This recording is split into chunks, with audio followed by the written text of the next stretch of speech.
এবছর আমার করা প্রথম পিকনিকের ব্লগটা আজকে তোমাদের সঙ্গে নিয়ে আসলাম, তোমরা সবটা দেখো। সকাল সকাল উঠে রেডি হয়ে সবাই আমরা যাচ্ছিলাম গাড়িতে করে পিকনিক স্পটের উদ্দেশ্যে। পিকনিকটা আমাদের ছিল দুধিয়াতে। কি করবা? পিকনিক খাবো। তো দেখো আমার ভাস্তি তো বলেই দিল যে ও বলে পিকনিক খাবে, মানে পিকনিকে যাবে, খুব আনন্দ করবে।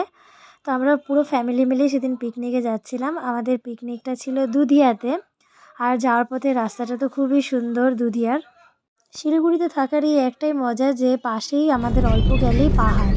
শিলিগুড়ির আশেপাশে প্রচুর পিকনিক স্পট আছে, তবে এবার আমরা দুধিয়াটাই চুজ করেছিলাম, কারণ দুধিয়াটা আমাদের একটু বাড়ির পাশে হতো, একটু সুবিধা হয় দুধিয়াতে। আর দুধিয়াতেও সমস্ত কিছুর ব্যবস্থাপনা খুব ভালো। তো দেখো এখন আমরা পিকনিক স্পটে পৌঁছে গেছি। আর পিকনিকটা শুধু আমাদের ফ্যামিলি না, আমাদের দিদিদের ফ্যামিলি সবাই মিলে আমরা করছিলাম। তো দিদি, জামাইবাবু ওরা সবাই মিলে সব কিছু রেডি করছিল। আর আমার ঠাকুরদা, পুরো ফ্যামিলি সবাই মিলে আমরা গেছিলাম। আর পিকনিকের সবচেয়ে মজার বিষয় যে আমার ঠাকুরদা এবার আমাদের সঙ্গে গেছিলো পিকনিকে।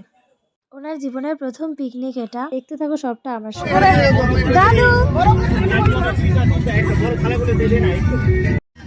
তো আমাদের চিকেন রান্না হচ্ছে এদিকে, ওইদিকে পকোড়া ভাজা হচ্ছে, এরপরে আমাদের হবে খাসি। হ্যাঁ হ্যাঁ, কি কাটা হচ্ছে এখানে? স্যালাড কাটা হচ্ছে। ঠিক ঠিক। তো দেখো আমার গোটা ফ্যামিলি আজকে এসেছে পিকনিকে।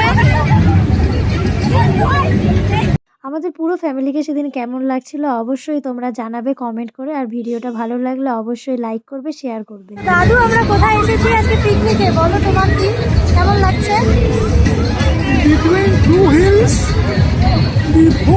আমাদের মাংস রান্না চলছে, আমাদের সবাই বসে আছে, সবাই কাজে ব্যস্ত। দেখো একদিকে মাংস রান্না হচ্ছিল আর অন্যদিকে আমি সমস্তটা তোমাদেরকে দেখাচ্ছিলাম। তো কি বলতো, পিকনিকে আমাদের দু রকমের মাংস রান্না হচ্ছিল। একদিকে হচ্ছিল চিকেন, অন্যদিকে মাটন। কারণ আমি মাটন খাই না, তাই আমার জন্য বিশেষ করে চিকেনটা রান্না করা হচ্ছিল। আমি আর দাদু এখন হাঁটছি, যাচ্ছি সামনের দিকে একটু দেখতে, জায়গাটা এক্সপ্লোর করতে। দাদু আর আমি চারিদিকটা একটু ঘুরে এসে আমি পিকনিকের এখানে চলে আসলাম, যেখানে রান্না বান্না হচ্ছিল। তো এখানে আমাদের প্রায় রান্না বান্না কমপ্লিট, চিকেন মাটন সবই কমপ্লিট হয়ে গেছিলো।